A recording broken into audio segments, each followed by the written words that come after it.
नमस्कार मित्रांनो, केंद्रातील मोदी सरकारने पंतप्रधान धनधान्य कृषी योजनेला नुकतीच मंजुरी दिली आहे. या योजनेचा उद्देश देशातील कृषी पद्धतीने आधुनिकीकरण करणे आणि शेतकऱ्यांना आर्थिक स्थैर्य प्रदान करणे हा आहे. एकूण 1,70,00,000 शेतकऱ्यांना याचा थेट लाभ मिळण्याची अपेक्षा आहे. अर्थमंत्री निर्मला सीतारामन यांनी अर्थसंकल्पात या योजनेची घोषणा केली होती. त्यानुसार शेतीशी संबंधित 36 विविध योजना एकत्र करून पंतप्रधान धनधान्य कृषी योजना अंमलात आणली जात आहे.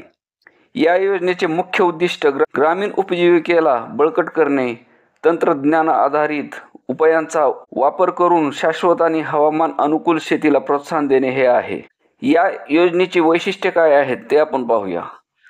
लक्षित कृषी विकास, कमी उत्पादकता, मध्यम पीक तीव्रता आणि कमी कर्ज उपलब्ध असलेल्या 100 जिल्ह्यावर या योजनेत लक्ष केंद्रित केले जाईल. ही योजना आधुनिक शेतीला प्रोत्साहन देणारी आहे. पीक विविधीकरण आणि शाश्वत शेती पद्धतीला प्रोत्साहन देऊन कृषी उत्पादन वाढवण्यास मदत करणार आहे. ही योजना पायाभूत सुविधांचा विकास करेल. शेतमालाला योग्य भाव मिळावा आणि नासाडी कमी व्हावी यासाठी जिल्हा परिषद, पंचायत समिती आणि ग्रामपंचायत स्तरावर काढणी पश्चात साठवणूक सुविधा विकसित केल्या जातील. त्याबरोबरच या योजनेत सिंचनाचा विस्तारही केला जाणार आहे. जमिनीचा वापर आणि जमीन उत्पादन वाढवण्यासाठी सिंचन सुविधाचा विस्तार करणे तसेच कार्यक्षम पाणी वापर तंत्रज्ञानाला प्रोत्साहन देणे हे या योजनेचे उद्दिष्ट आहे. याबरोबरच शेतकऱ्यांना आर्थिक सहाय्य मिळणार आहे. शेतकऱ्यांना आधुनिक उपकरणे, दर्जेदार बियाणे आणि प्रगत शेती तंत्रज्ञान गुंतवणूक करण्यासाठी अल्पकालीन आणि दीर्घकालीन कर्ज सहाय्य पुरवले जाणार आहे.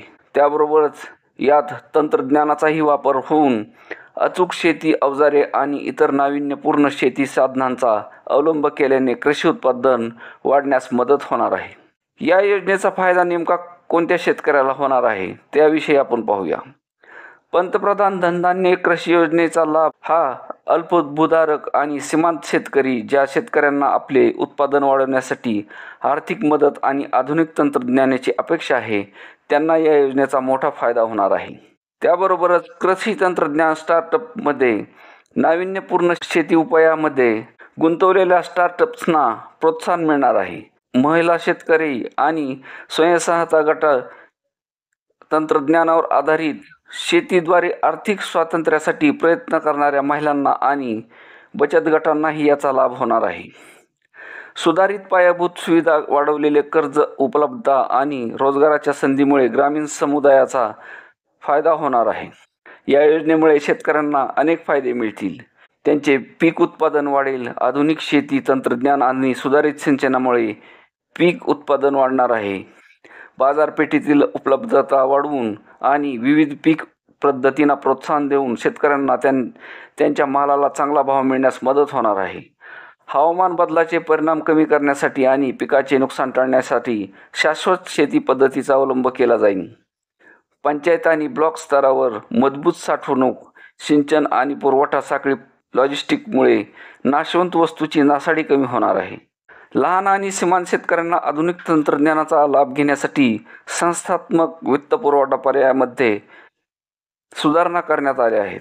ही योजना देशातील शेतकऱ्यासाठी एक मैलाचा दगड ठरू शकते, ज्यामुळे त्यांचे जीवनमान उंचावण्यास आणि कृषी क्षेत्राला बळकटी देण्यास मदत होईल.